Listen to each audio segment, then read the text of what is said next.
ডিমে যেমন বাচ্চার দেহটি লুকিয়ে রয়েছে, তেমনি মানবদেহে রবের রহস্যটিও লুকিয়ে রয়েছে, যাহা এই সাধারণ চোখে দেখা যায় না। বাবা জাহাঙ্গীর। সুপ্রিয় সত্যের সন্ধানী, আসসালামু আলাইকুম। সুফিবাদ আত্মপরিচয়ের একমাত্র পথ চ্যানেলের পক্ষ থেকে আপনাদেরকে জানাই অফুরন্ত ভালোবাসা। প্রিয় দর্শক, আমাদের আজকের আলোচনার বিষয় হজ ও কুরবানি। উক্ত বিষয়ের উপরে আলোচনার জন্য আমাদের স্টুডিওতে উপস্থিত হয়েছেন কয়েকজন বিশেষ আলোচক। আমার ডান পাশে আছেন জনাব লুৎফুর রহমান বাদন ভাই, তারপর আছেন জনাব ফজলে রাব্বি রিফাত ভাই, আমার বাম পাশে আছেন জনাব ইমামুজ্জামান রতন, তারপর আছেন যিনি জনাব ডাক্তার শফিকুল ইসলাম। এখন আমাদের সামনে কুরবানির হাকিকি বিষয়ের উপরে আলোচনায় আসবেন জনাব লুৎফুর রহমান বাদন ভাই। জনাব লুৎফুর রহমান বাদন ভাইকে উপরোক্ত বিষয়ে আলোচনার জন্য আহ্বান করছি। ধন্যবাদ জনাব জীবন সিদ্দিকী ভাই। প্রতিবারের মতো আজকেও এই প্রোগ্রামে আসতে পেরে নিজেকে সৌভাগ্যবান মনে করছি। হজ এবং কোরবানি দুটা ওতপ্রোতভাবে জড়িত। কোরআনুল কারিমে আল্লাহ পাক হজ এবং কোরবানি নিয়ে একসাথে অনেকগুলো আয়াত নাজিল করেছেন। আমাদের সমাজে আমরা সামাজিকভাবে যে হজ এবং কোরবানিটি পালন করে থাকি ইবাদত হিসেবে, সেটি অনেকাংশেই মেজাজি রূপ, কিন্তু এর মেজাজি রূপেরও গভীরে এবং তারও অনেক গভীরে যে হাকিকি বিষয়টি আছে, উহা সম্পর্কে আমরা কিন্তু সবাই ওয়াকিবহাল বা ধারণা রাখি না, রাখলেও আমরা এটা মেনে নিচ্ছি না বা মেনে নিচ্ছি না। অ্যাবসলিউটলি।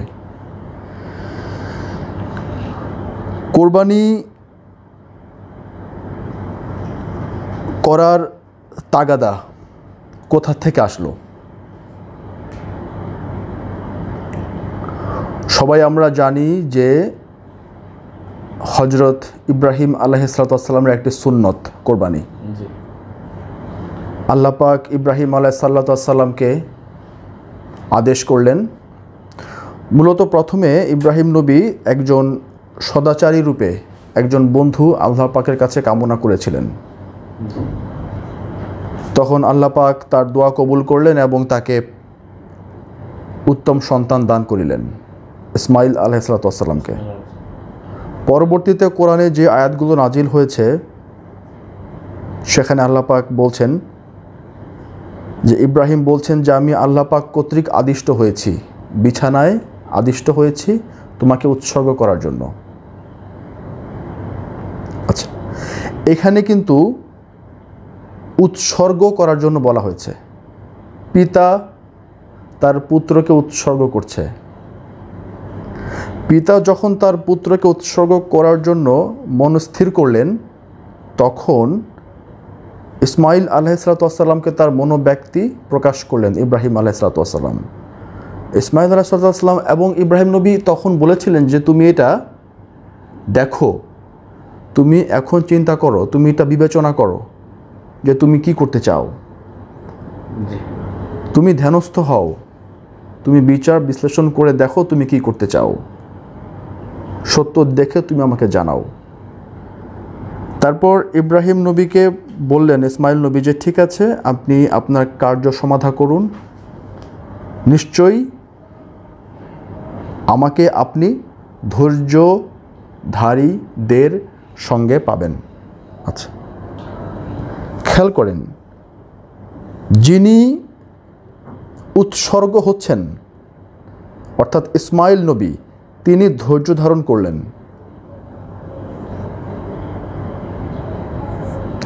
যিনি উৎসর্গ হচ্ছেন তিনি ধৈর্য ধারণ করছেন। স্পষ্ট বলা আছে, আমি ধৈর্যকারীদের মধ্যে আমাকে পাবেন। হে আমার পিতা, আপনি আপনার কাজটুকু করুন, তাই না? আপনার কর্মটি আপনি চালিয়ে যান, ধৈর্যকারীর মধ্যে আমাকে পাবেন। নিশ্চয়ই। আচ্ছা, অতটুকু বয়সে ইসমাইল নবী ধৈর্য ধারণ করলেন। মজার বিষয় হচ্ছে ইব্রাহিম নবী তার পুত্রের উৎসর্গ যখন করছেন তখন সেটি কী রূপের উৎসর্গ? আল্লাহ পাক কিন্তু এখানে কোনো দা, বটি, কুড়াল বা কোনো ধারালো অস্ত্রের কথা কোরআনে বলে নাই। জবেহ করো এটাও বলে নাই, বলছে উৎসর্গ করো, স্যাক্রিফাইস করো। উৎসর্গ শব্দটি বহুলভাবে ব্যাখ্যা করা যেতে পারে। কীভাবে আপনি উৎসর্গ করবেন? হত্যা, কতল শব্দের অর্থ হত্যা, কতল বলা হয়নি তো। এখন যখন পরবর্তীতে কিভাবে উনাকে হাত পা বেঁধে নিয়ে গেলেন, নাকি উনাকে মাঠে নিয়ে গেলেন, ধারালো অস্ত্র নিয়ে গেলেন, এই সমস্ত কথা কিন্তু কোরআনে উল্লেখ নাই। স্রেফ এবং স্রেফ বলা আছে আমি আদিষ্ট হইলাম তোমাকে উৎসর্গ করার জন্য, এবং তুমি কি রাজি আছো? তুমি ভেবে চিন্তে বলো, হ্যাঁ আমি রাজি আছি। আচ্ছা, তারপরে যে ঘটনাচক্রগুলো বলা হয় আমি জানি না এগুলো কোথায় আছে, আমার চোখে পড়েনি। এবং কোরআনে কোথাও এটাও উল্লেখ করা নাই যে একটি দুম্বা কোরবানি হয়ে গেল। আমি কোরআনে পাই নাই যে তার বদলে ইসমাইল নবীর গলায় ছুরি চালিয়ে দিল, যেভাবে আমরা বলে থাকি। এটা কোরআনে নাই। যদি কোনো বিজ্ঞজন বলেন তাহলে আমার জানা নেই, কিন্তু কোরআনে এভাবে আসে নাই যে ইসমাইল নবী গলায় ছুরি চালিয়ে দিলেন, ওখানে দুম্বা চলে আসলো। এরকম কোনো ঘটনার ঘনঘটা কিন্তু কোরআনে নাই। ঠিক আছে, আচ্ছা, তথাপি আমরা ধরে নিলাম, যেহেতু এটা গবেষক যে বের করেছে, ধরে নিলাম, কথার খাতিরে ধরে নিলাম। এখন প্রশ্ন হচ্ছে, যখন ইসমাইল আলাইহিসসালাম যে ঘটনাটা উল্লেখ করা হচ্ছে যে ধারালো কাঁচি দিয়ে তার গলায় ছুরি চালানো হলো, যদি ইব্রাহিম নবী ছুরি চালিয়েই থাকেন তাহলে ছুরি চালিয়েছিলেন কার গলায়? ইব্রাহিম নবী ছুরি চালিয়েছিলেন কার গলায়? যদিও ছুরি চালানোর কথা উল্লেখ নাই কোরআনে, তবু আমি যুক্তির খাতিরে ধরলাম ছুরি চালিয়েছিলেন। যদি হয় তাহলে উনি ছুরি চালিয়েছিলেন তার পুত্রের গলায়। সমাজে প্রচলিত যে ধারণাটা আছে আমি ওর উপর ভিত্তি করেই বলছি। যদি ইব্রাহিম নবী ইসমাইল আলাইহিসসালামের গলায় ছুরি চালায়, তাহলে ওই মুহূর্তে, ছুরি চালাবার মুহূর্তে ইসমাইল নবীর ওপর পিতার যে পুত্রের জন্য শোক, পিতার মনে পুত্রের জন্য যে ভালোবাসা, পিতার মনে পুত্রের জন্য যে হাহাকার, পিতার মনে পুত্রের জন্য যে বেদনা, পিতার মনে পুত্রের জন্য যে আত্মচিৎকার, মায়া, আমার সন্তানটা মৃত্যুবরণ করছে, আমার সন্তানটার জীবন চলে যাচ্ছে, এই যে একটা আত্মচিৎকার, এই যে মায়া, এই মায়াটা রেখে কি পিতা কি পুত্রের গলায় ছুরি চালাতে পারেন?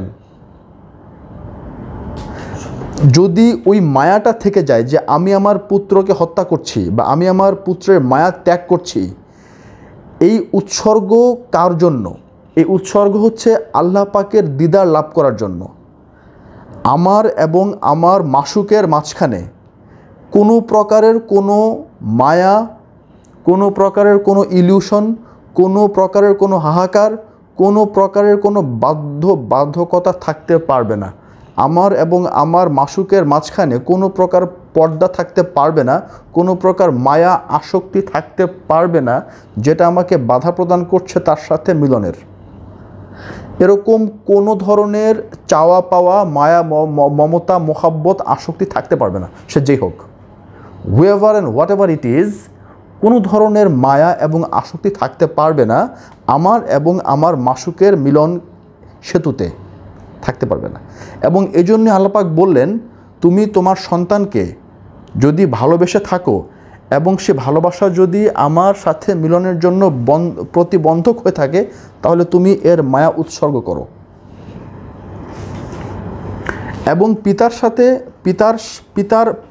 পিতার সান্নিধ্য সকল পুত্রই চায়, সমস্ত পুত্রই পিতার সান্নিধ্য চায়, পিতার ভালোবাসা সমস্ত পুত্রই চায়।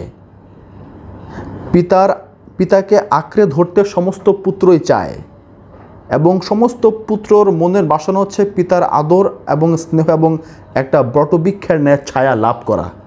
সেই ছায়াটাকেও ইসমাইল আলাইহিস সালাম বিতাড়িত করে দিলেন। For the sake of God's love, আল্লাহ পাকের ভালোবাসার খাতিরে যে আপনি আমার পিতা, আমি যে আপনার জন্য, আপনি যে আমার জন্য সাহারা, শেল্টার, এদিকে আপনার দৃষ্টি নিক্ষেপ করার প্রয়োজন নেই। এটাই হচ্ছে সেই আয়াতের ব্যাখ্যা যেখানে ইসমাইল নবী বলছেন যে আপনি আমাকে ধৈর্যশীলদের সাথে পাবেন, যদি আপনি আমার মায়া ত্যাগ করেন আমার বলার কিছু থাকবে না। আমিও এটা চাই যে আপনার হৃদয়ে আমার ভালোবাসা যদি এতটুকু থেকে থাকে তাও আপনি ত্যাগ করে দেন, ওখানে পুরোপুরি আপনি আপনার মাশরুককে বসায় দেন। এটাই আমি চাই। এটা হচ্ছে সে আয়াতের হাকিকি অর্থ, যে ইসমাইল নবীও প্রতি উত্তর ইব্রাহিম নবীকে বলছে, হে আমার পিতা, আপনার অন্তরে যদি আমার প্রতি কোনো প্রেম মোহাব্বত আসক্তি থেকে থাকে যার ফলে আপনি আপনার মাশরুককে স্থান দিতে পারছেন না, তথাপিও আপনি ওই স্থানটুকু for the sake of God's will সেটাকে আপনি বিদায় করে দেন, এতে করে আমার কোনো আফসোস থাকবে না। ঠিক আছে, আচ্ছা এবার আসেন রূপকতার খাতিরে। ওখানে দুম্বা জবাই হয়ে গেল, ধরে নিলাম, যদিও কোরআনে নাই। তাহলে ইব্রাহিম নবী আসলে কি করেছেন? এখানে হত্যা হয়েছে, একটা পশু কিন্তু হত্যা হয়েছে, পশু হত্যা হয়েছে না? ইসমাইল নবীকে উঠিয়ে নিলেন, দুম্বা জবে হয়ে গেল। তো জবে হয়ে যাওয়া মানে কি হত্যা হয়ে যাও না? ইব্রাহিম নবী কি হত্যা করেছেন না একটা দুম্বাকে? রূপকথার আশ্রয় সেটাই হয়েছে, হত্যা, কিল্ড। আচ্ছা, এখন কথা হচ্ছে দুম্বা প্রাণী, দুম্বা কিন্তু একটি প্রাণী, দুম্বা হচ্ছে পশু শ্রেণীর, এর মধ্যে কোনো নফস এবং রুহু নাই। নফস আছে, শুধুমাত্র নফস আছে কিন্তু রুহু নাই। এই প্রাণীটার কোনো স্বাধীন ইচ্ছাশক্তি নাই, এর সাথে শয়তান বাস করে না, সে মহান তৌহিদ সাগরে নিমজ্জমান বিরাজমান, বাবা জাহাঙ্গীরের গবেষণায় বলা হচ্ছে। তাহলে এমন একটা প্রাণী যার সাথে কোনো সখ্যতা নাই ইব্রাহিম নবীর, যার সাথে কোনো মায়া মমতা ভালোবাসা ওই দুম্বার সাথে ইব্রাহিম নবীর ছিল বলে আমার মনে হয় না, কারণ হুট করেই সে চলে আসছে কোথেকে যেন আমি জানি না, বেশ থেকে নাকি পাঠিয়ে দেওয়া আছে। যদি তাই হয়ে থাকে, হুট করে একটা দুম্বা চলে আসলো যাকে ইব্রাহিম নবী জীবনও দেখে নাই, যার সাথে কথোপকথন হয় নাই, যার সাথে থাকে নাই, তো এমন একটা পশুর সাথে মোহাব্বত না হওয়াটাই যৌক্তিক এবং স্বাভাবিক। তাই হুট করেই ওই দুম্বাটা যখন হত্যা করে ফেললেন, হ্যাঁ, ইসমাইল নবী সেফ গার্ডে চলে গেলেন, ওই সময়টা দৃষ্টিভঙ্গিতে চিন্তা করেন, ওই সময়টাতে কি দুম্বাকে কোরবানি করছিলেন ইব্রাহিম নবী? উৎসর্গটা হচ্ছে এখানে ইসলামের মূলনীতি। উৎসর্গ, আপনাকে উৎসর্গ করতে হবে। কাকে করতে হবে? ওই বস্তু এবং ওই জিনিসটাকে যেটা আপনার সাথে আপনার মাশরুকের ভালোবাসার ক্ষেত্রে প্রতিবন্ধকতা হচ্ছে। নিশ্চয়ই দুম্বা আপনার সাথে আপনার মাশরুকের ভালোবাসার প্রতিবন্ধক রূপে কখনোই ছিল না, বিকজ দুম্বার অস্তিত্বই ছিল না কিছুকাল আগের দিনও। হুট করে ওই দিন দুম্বার আবির্ভাব হয়েছে, ওই দিন এবং ওই মুহূর্তে। তার মানে বোঝা গেল যুক্তির খাতিরে যে দুম্বা কখনোই ইব্রাহিম নবীর প্রিয় বস্তু ছিল না, ছিল হচ্ছে তার পুত্র ইসমাইল নবী। এবং ইসমাইল নবীকে তিনি ঠিকই অন্তর থেকে তার মায়া এবং আসক্তি দূর করতে পেরেছিলেন বলেই আল্লাহ পাক তাকে সেফ গার্ডে নিয়ে গিয়ে দুম্বা শোয়াই দিলেন। যদি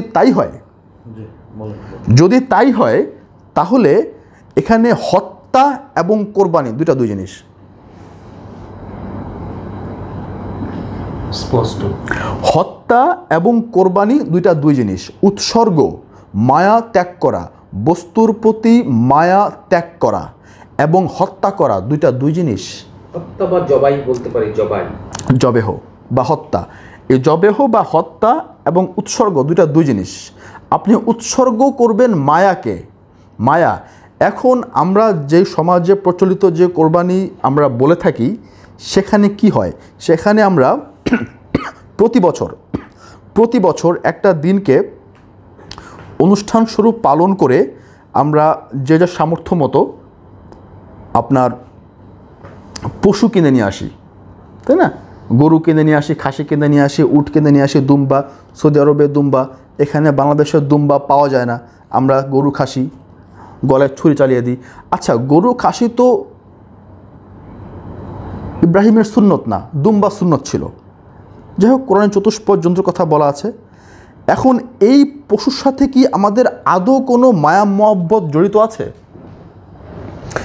এই পশুকে আমরা যখন গরুর হাট থেকে কিনে নিয়ে আসি, আমি কিন্তু ধর্মীয় মূল্যবোধকে আঘাত করছি না, আমি শুধু স্পষ্ট ভাষায় সত্যটাকে বলার চেষ্টা করছি। আমরা যখন নাকি এই পশুটাকে বাজার থেকে ক্রয় করে কিনে নিয়ে আসি, যেই স্টাইলে আমরা কিনে নিয়ে আসি এবং বেঁধে এটাকে রেখে দেই, এটাকে হত্যা করার আগ পর্যন্ত, ওই 2 থেকে 3 দিন বা 2 দিনের মধ্যে যে ঘটনাগুলো ঘটে, এতে করে কি কোনো ক্ষেত্রে ওই পশুর প্রতি আমাদের মায়া মোহাব্বত ভালোবাসার জন্মায়? আদৌ কি জন্মায়? আদৌ কি ওই পশুটা আমাকে এবং আমার মাসুকের মাঝে মিলনের কোনো প্রতিবন্ধকতা তৈরি করছিল? আমরা যেই স্টাইলে গরুটাকে টেনে হিচড়ে নিয়ে আসি, এই যে স্টাইলে আমরা নিয়ে আসি, এতে করে কি কখনো বোঝা যায় যে এই গরুর প্রতি বা এই খাসির প্রতি আমাদের কখনো মায়া মোহাব্বত ছিল? বোঝা যায় না। তারপর আমরা এটা করি। এবং ইব্রাহিম নবী কি প্রতি বছর করেছেন? প্রতি বছর কি ওনার পুত্রকে উৎসর্গ করেছেন? একবার করেছেন, জীবনে একবার করেছেন। তাহলে জীবনে একবার করা সুন্নত, প্রতিবার করা সুন্নত? আমরা তো প্রতি বছরই করে থাকি এটা। তাহলে যেখানে ইব্রাহিম নবী প্রতি বছর বছর তার ছেলেকে উৎসর্গ করেন নাই, তাহলে আমরা কেন প্রতি বছর বছর করব? কোরআনে আপনার এখানে একটা সূরা, কোরআনের আমাদের সূরা হজের দেখবেন আপনি 34 নম্বর আয়াতে আল্লাহ পাক বলছেন, এবং প্রত্যেক জাতির মধ্যে আমরা নির্ধারণ করিয়া দিয়াছি কোরবানির নিয়ম, তাহারা আল্লাহর নামের সহিত উচ্চারণ করে। এখানে যে শব্দগুলো আল্লাহ পাক বলছেন, ওয়ালিকুল্লি উম্মাতিন, এবং প্রত্যেক জাতির জন্য, প্রত্যেক উম্মতের জন্য আমরা নির্ধারণ করে দিয়েছি। তাহলে প্রত্যেক জাতির জন্য, এখানে কিন্তু আল্লাহ পাক বলেন নাই আমি মুসলমানদের জন্য, প্রত্যেক জাতির জন্য, গোত্র কোন একটা নির্দিষ্ট গোত্রকে উল্লেখ করে বলা নাই, মানবের জন্য আর কি। যেমন মাননীয় অতিথি, আমি একটা কথা বলি, যেটা হলো এই যে আপনার মক্কা নগরী, কোরআনে একটা আয়াত আছে বোধহয় যে আমি মক্কা নগরী সৃষ্টি করেছি একমাত্র মানব কল্যাণের জন্য। এখানে বলা হয় নাই আমার মুসলমান প্রবেশ করবে, মুসলমান ব্যতীত অন্য কোনো সম্প্রদায় প্রবেশ করতে পারবে না, কিন্তু সেই গেটে এখন লেখা আছে মুসলমান ছাড়া অন্য কোনো সম্প্রদায় প্রবেশ করা নিষিদ্ধ। সূরা বাকার 125 নম্বর আছে। সূরা বাকার, আপনি যেটা বলেছেন সূরা বাকার 125 নম্বরও আছে, সমস্ত মানব জাতির মিলন কেন্দ্র রূপে আমি। এবং অনেক ধন্যবাদ আমাদের অতিথিকে যে এই বিষয়টা স্পষ্ট করার জন্য, যে এখানে বলা হয় নাই যে মুসলমানদেরকেই কুরবানি দেওয়ার জন্য। জি, এক্স্যাক্টলি, মানব জাতিকে বলেছে, মানব রূপ নিয়ে যে আসছে তাকেই বলতেছে কুরবানি হওয়ার জন্য, কুরবানি দেওয়ার জন্য। আচ্ছা, এখন প্রত্যেক জাতির মধ্যে, তাহলে প্রত্যেক জাতি, ইচ অ্যান্ড এভরি নেশনস, ঠিক আছে, each and every caste and colours. এখন প্রত্যেক জাতি বলতে কি বোঝায়? ইব্রাহিম নবীর আসার পর থেকে? ইব্রাহিম নবী আসার আগে কি জাতি ছিল না? কম উম্মত ছিল না? এখানে যে শব্দটা বলা আছে উম্মাতিন, এখন উম্মত বলতে কি বোঝায়? উম্মত তো প্রত্যেক নবীর আমলেই উম্মত হয়। আমাদের মহানবীর সময়ে উম্মত আমরা, মুসা নবীর উম্মত আছে, ইব্রাহিম নবীর উম্মত আছে, ঈসা নবীর উম্মত আছে, লুত নবীর উম্মত আছে, সালেহ নবীর উম্মত আছে, মুসা নবীর উম্মত আছে, ইউসুফ নবীর উম্মত আছে, ইয়াকুব নবীর উম্মত আছে, ইসাক নবীর উম্মত আছে, আছে না? তাহলে এই প্রত্যেক উম্মতের জন্য কোরবানির নিয়ম করে দেওয়া আছে। তাহলে এটা কোন কোরবানি? দেখেন, ইসলামের কিছু মূলনীতি আছে এবং ইসলামের কিছু পরিপালনযোগ্য অনুষ্ঠানাদি আছে। এই মূলনীতি কখনোই পরিবর্তন হয় না। যেমন আল্লাহ পাক বলছেন সুন্নাতাল্লাহ লা তাবদিলা, যে আল্লাহ পাকের মূলনীতি বা আল্লাহ পাকের সুন্নত কখনোই পরিবর্তন হয় না, সব সময় একই থাকে।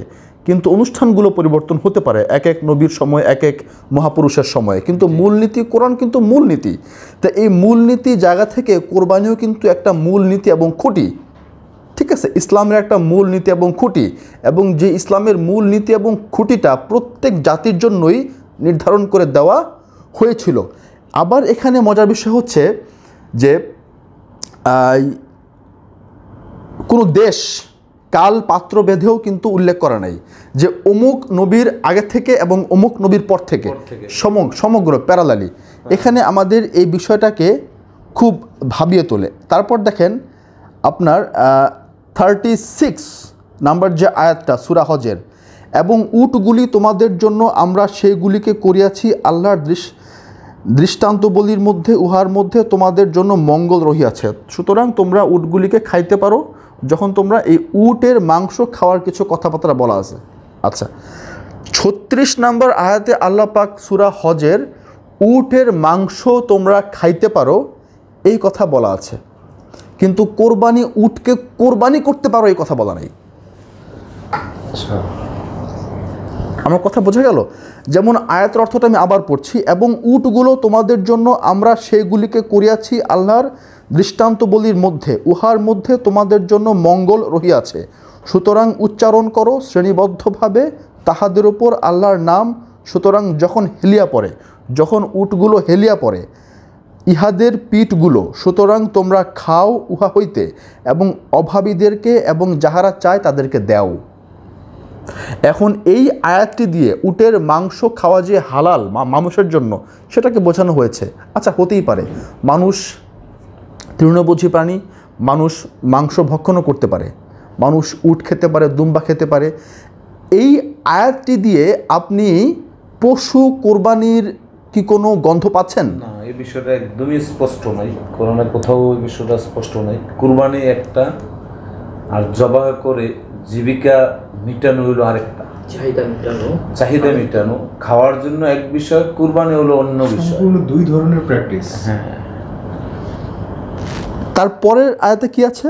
লা ইয়ানাল্লাহা লুহুমুহা ওয়া লা দিমাউহা ওয়ালাকিন ইয়ানালুহা তাকওয়া। এই দেখেন 36-এর পর 37 নম্বর আয়াতে যেটা আল্লাহ পাক বলছেন সেটা হচ্ছে, নিশ্চয়ই আল্লাহর কাছে পৌঁছায় না রক্ত এবং মাংস। কার? কার? পশুর গোস্ত এবং রক্ত বলা হয়নি তো, জবাহকৃত পশুর বলা হয়নি, কোরবানির পশুর। কোরবানির পশুর রক্ত এবং মাংস পৌঁছায় না আল্লাহর কাছে, তা বলা হয়নি। তারপরও ধরে নিলাম কোরবানির। আমি কিন্তু শব্দ চয়নের, আল্লাহ পাকের শব্দ চয়ন এবং যে ব্যাখ্যা এর উপর বেশি জোর দিচ্ছি। আল্লাহ পাক হয়তো শব্দ চয়ন করেন নাই যে কোরবানির পশুর গোশত এবং রক্ত পৌঁছায় না, কিন্তু আমরা ধরে নিলাম আল্লাহ পাক এই আয়াত দিয়ে যে মেজাজি কোরবানির কথাই বললেন, ধরে নিলাম। আচ্ছা, তাহলে তোমার কাছে আল্লাহ পাক কী পৌঁছায়?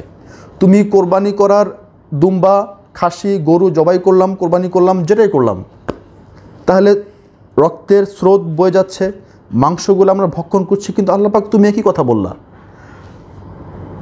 রক্তগুলোও তোমার কাছে পৌঁছায় না, মাংসগুলোও তোমার কাছে পৌঁছায় না। তা তোমার কাছে কি পৌঁছায়? তোমার কাছে পৌঁছায় তাকওয়া। এবং এই তাকওয়া তোমার কাছে পৌঁছায় কার তাকওয়া? মানুষের তাকওয়া। পশুর তো তাকওয়াই থাকতে পারে না।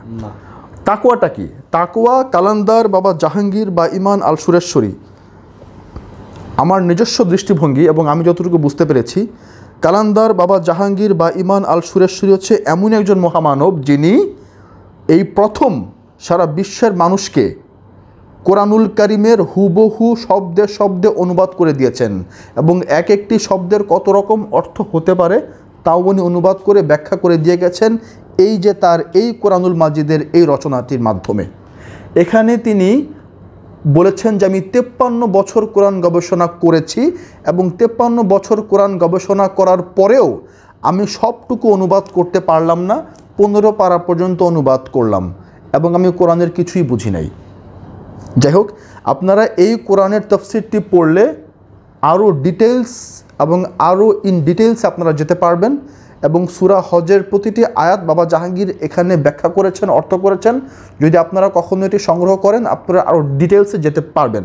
তা আমি একটু সংক্ষেপে বলছি যে কোরআনে যেই রক্ত এবং মাংস পৌঁছায় না এবং তাকওয়া পৌঁছায়, এবং এই তাকওয়া নিয়েও কিন্তু আপনার আল্লাহ পাকের সূরা তওবাতে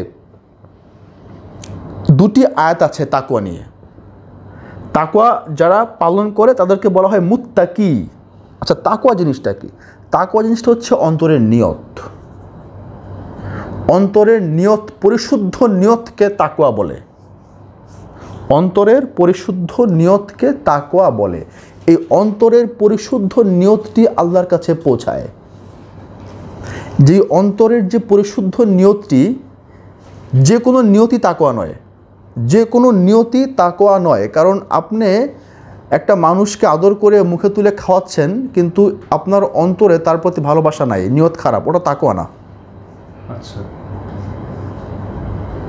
সৎ এবং পরিপূর্ণ নিয়তকেই তাকওয়া বলে, যেটা 100% কুলসমুক্ত, 100% কুলসমুক্ত, সেটাকে তাকওয়া বলে, এবং তারাই মুত্তাকি।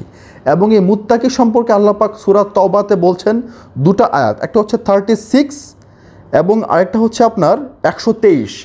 এই 36 এবং 123 এই দুটো আয়াতেই সূরা তওবায় আল্লাহ পাক একদম সেম সেন্টেন্স, সেম আয়াত নাজিল করেছেন। সেটা হচ্ছে ওয়ালামু আন্নাল্লাহা মাআল মুত্তাকিনা, এবং তোমরা জানিয়ে রাখো আল্লাহ মুত্তাকিদের সাথে থাকেন। সমগ্র কোরআনে আল্লাহ পাক 4 প্রকার মানুষের সাথে থাকেন। একটা হচ্ছে ইন্নাল্লাহা মা'আস সাবিরিন, এটা বোধহয় সূরা বাকারার সূরা 153 নম্বর আয়াত, সূরা বাকারার। এবং মুত্তাকির সাথে থাকেন আমরা পেলাম সূরা তওবায়। এবং আল্লাহ পাক থাকে মুহসিনিন এবং মুমিনদের সাথে। মুমিনদের সাথে আল্লাহ পাক থাকেন পুরো কোরআনে একবার উল্লেখ করা আছে। ঠিক আছে, তাহলে আল্লাহ পাক কিন্তু কোরবানিকারীর সাথে থাকে এটা বলা নাই, বলা আছে তাকওয়ার সাথে থাকে, তাকওয়াকারীর সাথে থাকে। তাকওয়াকারী তারা যারা মুত্তাকি হয়ে গিয়েছে। এখন প্রশ্ন আসে, তাহলে কোরবানি করে মুত্তাকি হতে হয়? কুরবানি করে আপনাকে মুত্তাকি হতেই হবে, এবং সেই লেভেলের মুত্তাকির সাথে আল্লাহ পাক থাকেন ঘোষণা। তাহলে এখন আপনারা বিচার করে নিন, কয়টা গরু, খাসি, দুম্বা জবাই করার পরে আল্লাহ আপনার সাথে আছে বুকে হাত রেখে বলতে পারবেন?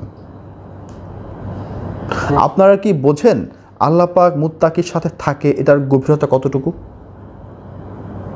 আল্লাহ পাক মুত্তাকির সাথে থাকে এই কথার ওজন এবং ওয়েট কতটুকু বুঝতে পারেন? এই থাকা মানে কি থাকা?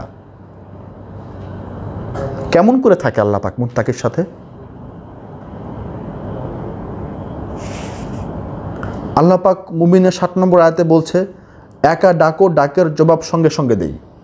ফাকালা রাব্বুকুম উদুনি আস্তাজাব লাকুম। এখন এই সাথে থাকার বিষয়টা, এটা আধ্যাত্মিক জ্ঞান ছাড়া বোঝা যায় না। এই সাথে থাকার বিষয়টা সম্ভব না।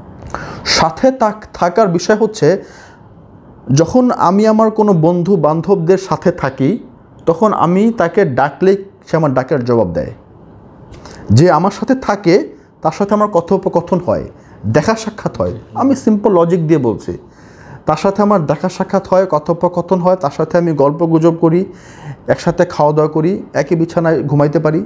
যে আমার সাথে থাকে, খুবই ক্লোজ, খুবই নিয়ারেস্ট এবং ডিয়ারেস্ট, তাই না? তাহলে আল্লাহ পাক তার সাথে থাকেন। আপনি বলছেন কেমন থাকেন? তার ডাকও শোনেন না, আপনার ডাক সে শোনে, কিন্তু আপনি তার ডাক শোনেন না, তার সাথে কথা হয় না, চোখাচোখি হয় না, দেখা হয় না এই জীবনে 2-1 বার, সামনে দিয়ে হাইটা গেলেও তাকে আপনি চিনবেন না। তাহলে এটা কেমন থাকা হলো? সে কী করে আপনার সাথে থাকতে পারে? কোন ফর্মে থাকতে পারে? উপলব্ধিতে? এটা আধ্যাত্মবাদের জ্ঞান। এই সাথে থাকাটা আধ্যাত্মবাদের জ্ঞান। জুনায়েদ বাগদাদি বলছেন, এই জব্বার ভেতরে আল্লাহ ছাড়া কিছু নাই। খাজা মঈনুদ্দিন চিশতি বাবা তার প্রধান খলিফা কুতুবউদ্দিন বখতিয়ার কাকিকে বলছেন, আমি ডাক দিলে সঙ্গে সঙ্গে জবাব পাই, তুমিও ডাক দিলে সঙ্গে সঙ্গে জবাব পাবে। একটু ধ্যান সাধনা করো। এটা হচ্ছে সাথে থাকা। সাথে থাকা হচ্ছে সেটাই যেখানে মনসুর হাল্লাজ বলতে পারে আনাল হক, আমি আল্লাহ বা আমি সত্য। এটাই সাথে থাকা। এই সাথে থাকা মানে বায়বীয় সাথে থাকা নয়। যাই হোক, এইগুলো বিষয়টা। তারপরে আপনি আরেকটা মজার বিষয় দেখবেন, সেটা হচ্ছে এই সেম সূরার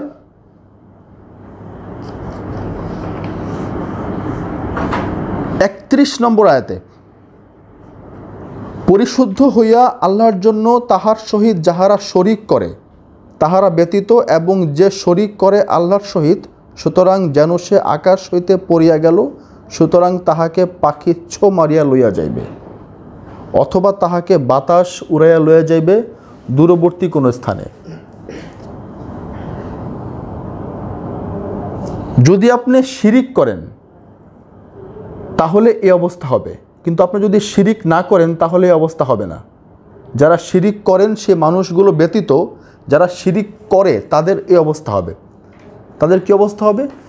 শীঘ্রই তাদেরকে আসমান হতে টুপ্পুস করে নিচে ফেলে দেওয়া হবে, এবং পাখি তাদেরকে ছো দিয়ে নিয়ে যাবে, অথবা বাতাস তাদেরকে এমন জোরে উড়ায় নিয়ে যাবে এবং নিয়ে ফেলাইবে অনেক দূরতম স্থানে। এটা কোথায়? এটা কি পৃথিবীর কোনো স্থান? এটা কি জিওগ্রাফিক্যালি কোনো স্থান? এই আয়াত দ্বারা আল্লাহ পাক কী বোঝাতে চাইছেন? আকাশের কি কোনো গভীরতা আজকালকার বিজ্ঞানীরা মাপতে পেরেছে? আকাশ কয় ফুট উচ্চতায়, কত মিটার উচ্চতায়? গভীরতা নেই। আকাশ বলতে আকাশের কি স্তর আছে? যেমন ছাদের স্তর আছে। আপনি 7 তলা পর্যন্ত ছাদ করলে মাথায় থেকে যাবে একটা ফ্লোর, পরে আপনি আবার সিঁড়ি দিয়ে উঠে গিয়ে আরেক ফ্লোরে উঠতে হবে। আকাশে কি মাথা থেকে যাবে কোথাও? আকাশের কোনো স্তর নেই, এটা ভুল ধারণা। Sky is nothing. আকাশ বলতে কিছুই নেই, মহাশূন্য, এমটি স্পেস। এখানে যত দূরে যাবেন তত দূরই এমটি। আপনি স্তর মাপবেন কি দিয়ে? আমাদের চোখের দৃষ্টি যতটুকু দেখা যায়, চোখের পাওয়ার যতটুকু, তাই না? আপনি রাইট, মিটার দিয়ে মাপা হয় না দূরত্ব, স্তর 2 ফুট 3 ফুট 10 ফুট পর্যন্ত একটা স্তর। তা আপনি কোন স্কেলে মাপবেন আকাশের স্তর? কে মাপছে জীবনে আকাশের স্তর? আল্লাহ 7 আসমানের উপর থাকে, কত মিটার উপরে থাকে মাপছেন কেউ? কেউ কি মেপেছে আল্লাহ পাক কত মিটার উপরে থাকে? 7 আসমান উপরে ঠিক এক্স্যাক্টলি কত হাজার মিটার উপরে? মাপা সম্ভবপর নয়, কারণ এটা মিটার দিয়ে মাপে না। তার মানে আকাশ হতে ফেলে দেবে। এটা কোন আকাশ? এটা হচ্ছে মানব জীবনের একটি উচ্চতম অবস্থা থেকে নিম্নতম অবস্থায় মানসিক পদস্খলন। মানসিক পদস্খলনকে বলা হয় উচ্চতম পর্যায় থেকে নিচের দিকে ফেলে দেওয়া, ডিমোশন।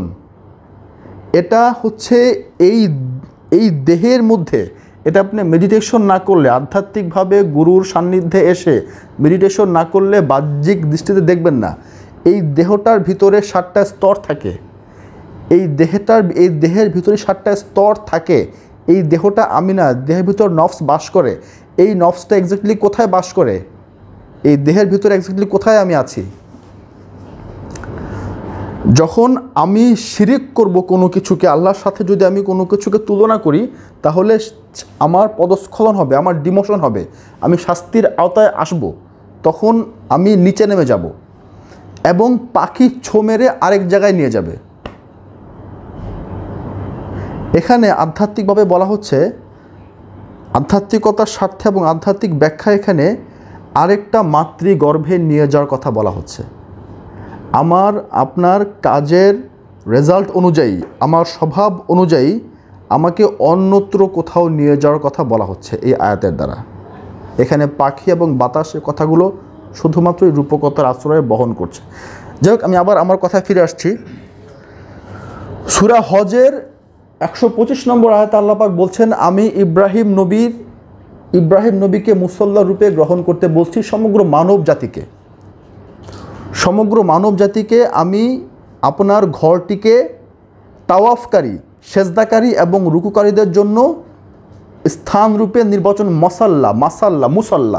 মুসল্লা রূপে নির্বাচন করিলাম, এবং এখানে এটাকে পবিত্র রাখার জন্য আপনাকে আমি নির্দেশ দিচ্ছি। এখানে কাবা নাই, শব্দটা কিন্তু কাবা বলা হয় নাই। বাইত আপনার ঘর, কাবা কিন্তু বলা হয় নাই। ইব্রাহিমের ঘরকে মুসল্লা রূপে ব্যবহার করতে বলেছেন সমগ্র মানব জাতির তওয়াফকারীর জন্য। এটা নিঃসন্দেহে হজের একটি আয়াত ধরে নিতে পারি আমরা। এই আয়াতটিতে যদি আপনি মেজাজি এবং হাকিকি এই দুটোর সম্মিলিতভাবে ব্যাখ্যা করেন তাহলে করতে পারেন। এই আয়াতটি দিয়ে যেরকম মেজাজিভাবেও আপনি ব্যাখ্যা দিতে পারেন এবং কেউ কেউ দিয়ে থাকে, যদি কেউ দিয়ে থাকে এতে বলার কিছু নাই। আবার এখানে হাকিকি কিছু বিষয় আছে। হাকিকি বিষয়গুলো কী কী? যেমন মেজাজিতে শুধুমাত্র একটা লেবাসধারী মানুষ ওখানে যাচ্ছে একটা নগরীতে, কিন্তু আল্লাহ পাক বলেছেন মানব জাতি। তার মানে এটা ধোপে টিকতেছে না, মেজাজিটা ধোপে টিকতেছে না। ঘরটিকে তাওয়াফকারী, সেজদাকারী এবং রুকুকারীর জন্য পবিত্র রাখতে বলতেছে, 3 শ্রেণীর ব্যক্তির জন্য। 3 শ্রেণীর ব্যক্তির জন্য। তাইলে রুকু সেজদা তো হজ ছাড়াও করা যায়।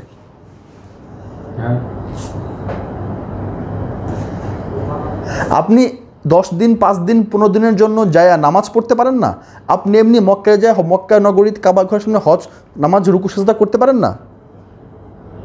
সুদ ঘুষের টাকা খেয়ে করতেছে তো মানুষ। যে কেউ তো যখন তখন গেলে তো করতে পারে, নামাজ আদায় করতে পারে না, মেজাজি সালাত আদায় করতে পারে না। তাহলে তাওয়াফ যদি এই আয়াতটি শুধুমাত্র মেজাজি হজের জন্য ধরে নেই, তাহলে ওই একই সময়ে ওখানে রুকু সেজদার কথা কি করে আসে? শুধু তওয়াফ থাকার কথা দরকার ছিল, যে তওয়াফ করতে আসবে ওটার সামনে দিয়ে লাব্বাইক আল্লাহুম্মা লাব্বাইক লা শারিকা লাকা লাব্বাইক বলবে, তারপর চলে যাবে। রুকু যে সেজদাটা তো সবসময় করা যায়, তাহলে এই আয়াতে তওয়াফের সঙ্গে রুকু সেজদা কেন আসলো? কারণ হজের মূল বিষয় তো তওয়াফ, আর নামাজের সাথে সম্পর্ক রুকু সেজদার, তাই নয় কি? তাই না? তো হজে তো তাওয়াফ করে, আর নামাজ তো সব সময় পড়ে। হজের পার্ট তো হজের স্পেশাল পোর্শন তো রুকু সেজদা নয়, হজের স্পেশাল যেটা মানে মেজাজি ওটা তো স্পেশাল হচ্ছে তওয়াফ করার জন্য, আর নামাজ তো পড়বই। তখন নামাজ না পড়ে তো হজ করবো না, কিন্তু ওটা সবসময় পড়া হয়। এই কারণে এই আয়াতটা হচ্ছে হজের হাকিকি হজে সাইমালটেনাসলি 3টা একই সাথে করতে হয়। হাকিকি হজে সাইমালটেনাসলি 3টা একই সাথে করতে হয়, কিন্তু মেজাজি হজে একটা করতে হয়। আমরা কি দেখতে পারলাম যে এই সূরা বাকারার 125 নম্বর আয়াতটা যেটা হজের ইঙ্গিত পাওয়া যাচ্ছে সেটা হচ্ছে হাকিকি হজ। এবং এই হাকিকি হজটা কী করে? আমার ঘরটিকে মুসল্লা রূপে তোমরা গ্রহণ করো। মুসল্লা কিন্তু নামাজের স্থান, মুসল্লা শব্দটি নামাজের স্থান। তাহলে আমরা যে মুসল্লা বিছায়া যে নামাজ পড়ি এটাও মুসল্লা, আর কাবা ঘরটিকে স্বয়ং মুসল্লা হিসাবে গ্রহণ করতে বলতেছেন। আচ্ছা, তাহলে এই কাবা আল্লাহ পাক এখানে বাইত বলছে, আমার ঘরকে তোমরা মুসল্লা রূপে গ্রহণ করো, ইব্রাহিমের ঘরটিকে তোমরা মুসল্লা রূপে গ্রহণ করো।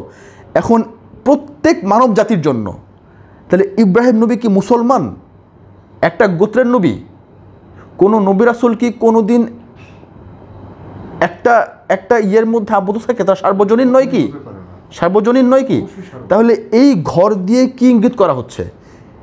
হাকিকি দৃষ্টিভঙ্গিতে হাকিকি কাবা হচ্ছে নবী, রাসূল, নবী, অলি এবং আবদালদের যে নূরময় দেহ, এই নূরময় যে দৈহিক সুরত, এটা হচ্ছে হাকিকি কাবা। এই হাকিকি কাবাকে মেডিটেট করতে হয়, এই হাকিকি কাবাকে প্রদক্ষিণ করতে হয় ধ্যানের ঘরে, এই হাকিকি কাবাকে রুকু করতে হয়, এই হাকিকি কাবাকে সেজদা করতে হয়, এই হাকিকি কাবার নিকট আত্মসমর্পণ করতে হয়। এবং তুমি যে হাকিকি কাবা, এটার নিশানি হচ্ছে তুমি সেটা পরিষ্কার পরিচ্ছন্ন না হলে কিন্তু কাবা হবে না, পরিষ্কার পরিচ্ছন্ন না হলে কিন্তু তাওয়াফ করতে পারবে না। অপবিত্র থাকলে কিন্তু ওই কাবাকে তাওয়াফ করে কোনো লাভ নাই, যেই লাউ সেই কদু। অপবিত্র থাকলে কিন্তু ওই কাবাকে প্রদক্ষিণ তাওয়াফ করা যাবে না। অপরিষ্কার এবং অপবিত্র, এখানে বলা আছে অপবিত্র, অপরিষ্কার না, অপবিত্র। অপবিত্র এবং অপরিষ্কার দুই জিনিস। বিশাল কে বলেছে যে মল মূত্র অপবিত্র? কোথায় কে বলেছে মল মূত্র, মূর্তি, প্রতিমা এগুলো অপবিত্র? অপবিত্র কি মূর্তি? মূর্তির মধ্যে কি কোনো, মূর্তি তো মাটির তৈরি, মাটি কি অপবিত্র? ইট, সিমেন্ট, রড, বালি কি অপবিত্র? আপনার আমার পেটে মলমূত্র আছে তখন জায়েজ, আর বের হয়ে গেলেই অপবিত্র হয়ে গেলাম। পেটের ভিতরে ক্ষুদ্রান্ত্র বৃহদান্ত্রে মলমূত্র লেগে আছে তখন আমি পবিত্র, আর বের হয়ে চামড়ায় লেগে গেল আমি অপবিত্র হয়ে গেলাম। হলো কিছু? আমার কথা বোঝা যাচ্ছে?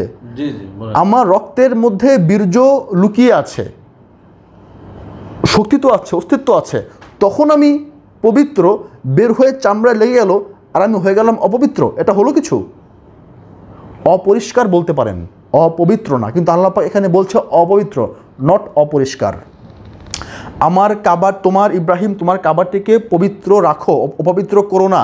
এবং তুমি যদি অপবিত্র করো তাহলে তাওয়াফ করা যাবে না, পবিত্র ঘরের তাওয়াফ করতে হয়। তার মানে একটা হাকিকি মুর্শিদ বা একটা হাকিকি পীর হচ্ছেন ওই হাজির জন্য হাকিকি কাবা।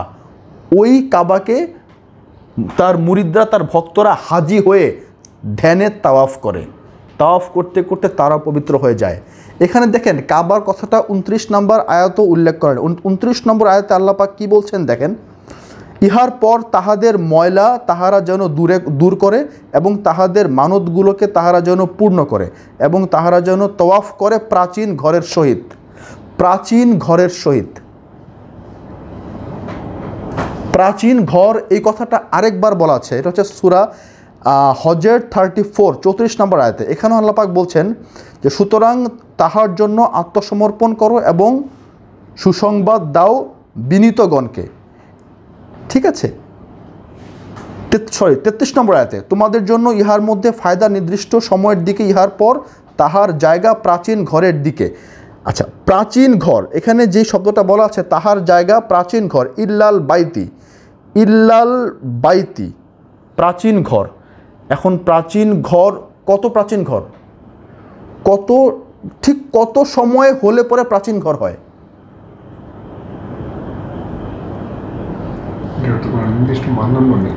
ঠিক কত বছর পেছনে গেলে প্রাচীন হতে পারে কোনো জিনিস? এখানে কিন্তু এক্স্যাক্টলি কাবা উল্লেখ নাই যে মক্কার কাবা। প্রাচীন ঘর, প্রাচীন ঘরের দিকে প্রত্যাবর্তন করতে বলা হচ্ছে। প্রাচীন ঘরের দিকে যাও, ইলা দিকে, ভিতরে বলে নাই, ফিল বলে নাই, ভিতরে মানে ফিল, ইলা দিকে, প্রাচীন ঘরের দিকে তোমরা যাওয়ার জন্য সচেষ্ট হও। প্রাচীন, ঠিক কত বছর আগে গেলে আপনি সেটাকে প্রাচীন বলবেন? বিজ্ঞান কি লিমিট দিয়েছে কোনো? না, লিমিট নেই। যদি আমি কাবা ঘরটিকেও প্রাচীন বলে ধরেই নিলাম কথা যুক্তির খাতিরে, তাহলে তো ইব্রাহিম নবী সেদিন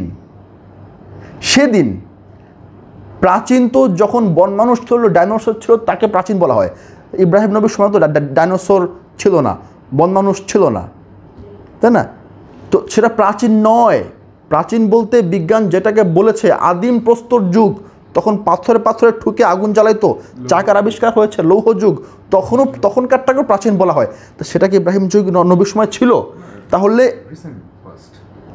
ইব্রাহিম নবীর ঘরটিকে এক্স্যাক্টলি এখানে বলা হচ্ছে না, যদিও ধরে নিই বলা হচ্ছে প্রাচীন ঘরকে, তাহলে প্রাচীনের কোনো নির্দিষ্ট কোনো ইয়ে নেই। এটার হাকিকি অর্থ আছে, এটা হচ্ছে আদিতে গমন করা। আদি, আমি সূরা বাকারে আরও এক জায়গায় আছে, আমি জীবন দান করি, তারপর আমি মৃত্যুর দিকে তোমাদের নিয়ে যাই, তারপর আবার জীবন দান করি, 28 নম্বর, তারপরে আবার মৃত্যুর দিকে নিয়ে যাই, নিশ্চয়ই আল্লাহর দিকে প্রত্যাবর্তন। তাহলে এই যে প্রত্যাবর্তন, going back to your pavilion, আদিতে গমন করো, প্রাচীন ঘরের দিকে যাও, তুমি তোমার আদিতে যাও। তুমি এখন অনেক দূরে নেমে আসছো, তুমি তোমার আদিতে আবার ফিরে যাও। মুসা নবী বললেন যে আমি আল্লাহর দর্শন পাইয়া হতচকিত হইয়া পড়িলাম এবং আদিতে আমি মুমিন ছিলাম। সেই আদি ঘরের দিকে যেতে ইঙ্গিত করছে এই হজ ব্রত পালনের মাধ্যমে।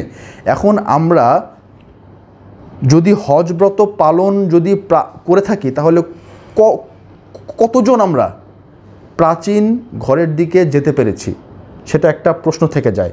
মাথা মুন্ডন করার যে আনুষ্ঠানিকতা এবং সেখানে গিয়ে সাফা এবং মারওয়ান পর্বতের যে দৌড়াদৌড়ি করার যে বিষয়টা, ঠিক আছে, তারপরে আপনার পশু জবেহ করার যে বিষয়গুলো, সবগুলি আনুষ্ঠানিকতা, এবং এই আনুষ্ঠানিকতার ভেতরে যে হাকিকি রূপটা লুকিয়ে আছে সেটাকে অনুধাবন করার জন্য এবং সেই বিষয়ে চুলচেরা বিশ্লেষণ করার জন্য আপনারা কালান্দার বাবা জাহাঙ্গীর বা ইমান আল সুরেশ রচিত বইগুলো গবেষণা করুন এবং পাঠ করুন।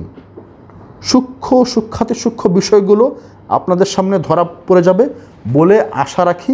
এই বলে শেষ করছি। সবাইকে ধন্যবাদ। আসসালামু আলাইকুম। প্রিয় দর্শক, নিশ্চয়ই আপনারা যথেষ্ট জ্ঞাত হয়েছেন হাকিকি কুরবানি এবং হজ বিষয়ে। তাই আমাদের অতিথিকে আমি ধন্যবাদ জানাচ্ছি এবং তাকে সাধুবাদ জানাচ্ছি।